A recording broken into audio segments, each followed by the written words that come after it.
మీదకి వచ్చి మాట్లాడతానన్నారు. So we're waiting to hear from you Anudeep garu. గట్టిగా చప్పట్లు. అందరికీ నమస్కారం అండి. సో ముందుగా ఇక్కడికి వచ్చిన గెస్ట్లందరికీ నమస్కారం.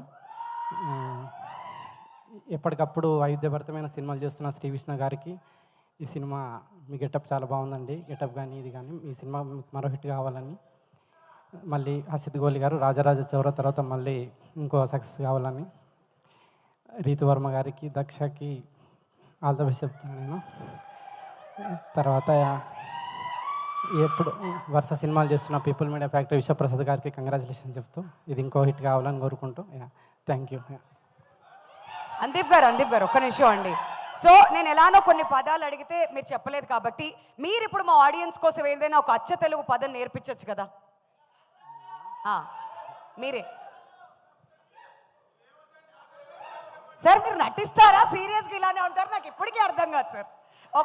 ఒక్క అచ్చ తెలుగు పదం ఏదైనా. డైరెక్టర్ అంటే ఐఎమ్ షూర్ చాలా చాలా పదాలు వచ్చే ఉంటాయి. ఒక్క పదం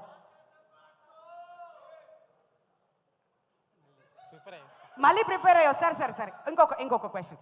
ఇంతకుముందు మేము జనరేషన్స్ గురించి అడుగుతూ ఉన్నాం కాబట్టి ఇప్పుడు మీకు ఎన్ని జనరేషన్స్ గుర్తున్నాయో ఒకసారి తెలుసుకుందామని ఒక ప్రయత్నం చేస్తున్నాం.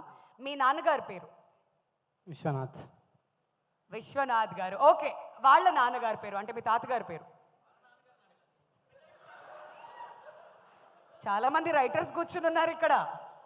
ఓకే సార్, మీ తాతగారి పేరు? అనుదీప్.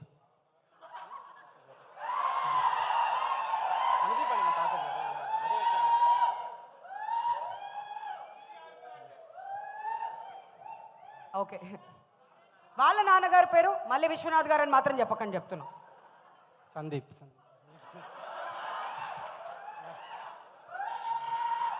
సార్ జనరేషన్కి అంటే ఇక్కడి నుంచి సందీప్, అనుదీప్, తర్వాత విశ్వనాథ్ స్టార్ట్ అవ్వాలి. విశ్వనాథ్ స్టార్ట్ అయింది, తర్వాత అనుదీప్ వచ్చింది, తర్వాత సందీప్. ఓకే, బాగానే ఉంది. అక్కడ మళ్ళీ వాళ్ళ ఫాదర్ పేరు తెలియకపోతే తెలియదని చెప్పేసి అంటే ఇంతకు ముందు కూడా మీకు తెలిసే చెప్పారా? సందీప్ అనుదీప్ పక్క కదా. చాలా ఇన్నోసెంట్గా చెప్పారు. ఏంటో సరే sir, thank you so much. తెలియకపోతే తెలియదని చెప్పేస్తా అని చెప్పి చాలా చాలా సింపుల్గా చెప్పారు. But wonderful, thank you so much.